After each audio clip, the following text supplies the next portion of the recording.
السلام علیکم، کیسے ہیں آپ سب؟ امید ہے آپ سب خیریت سے ہوں گے۔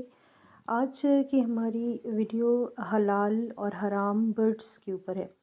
ویسے تو ہمیں سب کو پتہ ہے کہ چڑیا حلال ہے اور بعض حرام ہے، لیکن کچھ ایسے کامن فیچرز ہیں جن کو دیکھ کر ہم یہ بتا سکتے ہیں کہ آیا کہ یہ پرندہ جو نظر آ رہا ہے یہ حلال ہے کہ حرام ہے۔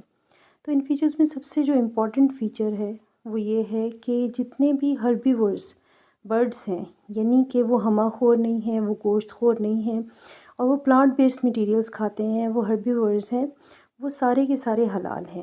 اب پلانٹ بیسڈ میٹیریلز میں کیا ہے، چاہے وہ پھل کھاتے ہیں یا وہ پتے کھاتے ہیں یا وہ نٹس کھاتے ہیں، جتنا بھی پلانٹ بیسڈ میٹیریل ہے وہ کھانے والے یعنی ہربیورز جتنی بھی برڈس ہیں وہ ساری کی ساری حلال ہیں۔ اس کے علاوہ دوسرا جو بڑا امپورٹنٹ فیچر ان کا یہ ہے کہ جن برڈس کے کلاز یعنی ان کے جو پنجے ہیں، ان کے کلا یا ان کے ٹیلون جو ہیں، ٹیلون کیا ہے کہ پنجے، وہ پنجے جو کہ شکاری پرندوں کے ہوتے ہیں، تو وہ اگر ہیں یا ان کی ہکڈ کلاز ہیں تو وہ حلال نہیں ہیں۔ تیسری بڑی امپورٹنٹ جو چیز ہے کہ جتنے بھی پرندے ہیں ان کی جو چونچیں ہیں یا بیکس ہیں، اگر وہ شارپ اور ہیں اور وہ بینڈ ہوئی ہوئی ہیں یا پوائنٹڈ شارپ ان کی اینڈز ہیں تو وہ سب حرام ہیں۔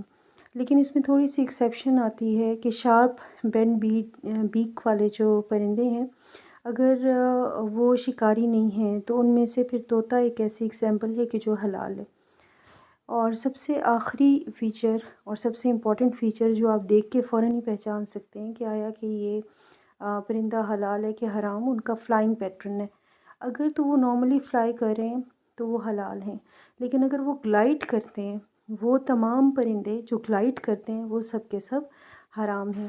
تو ان فیچرز کو ذہن میں رکھتے ہوئے آپ نارملی جب کسی پرندے کو دیکھتے ہیں یا اسٹڈی کرتے ہیں تو آپ بڑے آرام سے بتا سکتے ہیں کہ یہ پرندہ حلال ہے یا یہ حرام ہے۔